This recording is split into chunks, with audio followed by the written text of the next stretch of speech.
श्रीराम जय जय राम. श्री अनंतकोटी ब्रह्मांड नायक राजाधिराज सच्चिदानंद सद्गुरु श्री ब्रह्मचैतन्य महाराज की जय. जय जय रघुवीर समर्थ. श्रीराम.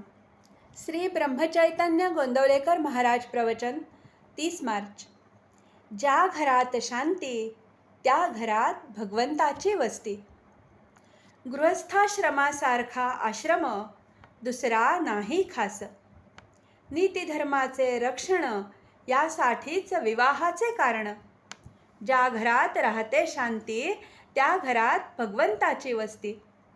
कृतीवर मनुष्याची परीक्षा जैसी वासावर पदार्थाची परीक्षा.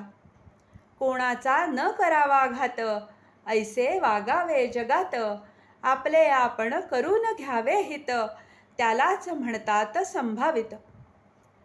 न कधी व्हावे आपण निराश व्यवहार हात देईल खास.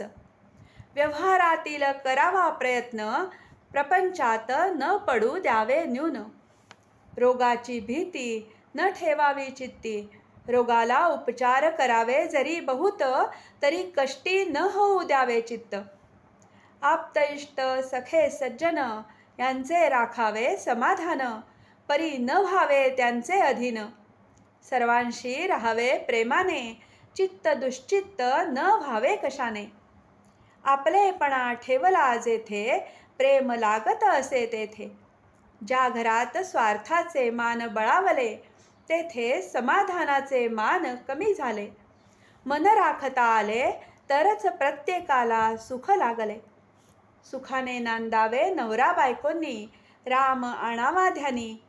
दोघांनी राहावे प्रेमाने सदा वागावे आनंदाने.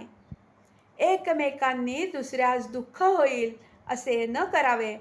काळजी वाटेल असे न वागावे. घरातील माणूस मार्गाने चुकले त्यास प्रायश्चित्त हवे खरे. पण ते नसावे जन्माचे तेवढ्यापुरते असावे साचे. एखाद्याचे हातून करू नये असे कर्म झाले तरी त्याला सुधारण्याच्या मार्गाने सर्वांनी वागावे. आचरण शुद्ध असावे. एक पत्नीव्रत सांभाळावे. प्राण गेला तरी परद्वार करू नये. कोणतेही व्यसन करू नये. नीच संगत धरू नये. भलते काम करू नये. गृहछिद्र कोणा सांगू नये. आपला बोज आपण घालवू नये.